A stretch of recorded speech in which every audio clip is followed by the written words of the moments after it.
Today we're showing you a New Holland TC35 tractor. It's a four-wheel drive tractor with a 16 LA quick attach front loader. Tractor is pre-emission, has none of the tier 4 emissions on it. It was a local trade-in here.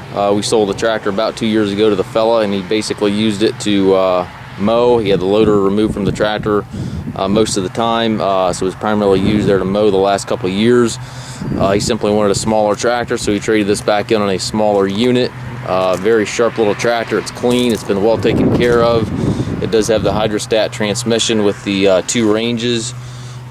2 pedals over there to the right for your forward, reverse, and your loader control. And the tractor also has a little power high-low that you can shift on the fly to give you a little speed boost or power boost if you shift it down. Has 641 hours on it currently. As you can see, the paint's excellent on it. The tires are great. Has a 16 LA front loader. Double check the listing. That looks to be a 6-foot bucket. Very, very clean little tractor.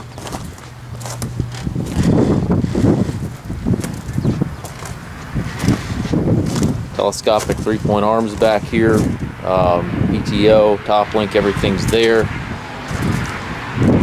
If you have questions regarding the unit, please feel free to contact us. We do offer low rate financing for qualified customers. We also can arrange shipping anywhere here within the US. If you have any questions regarding the unit, please contact us.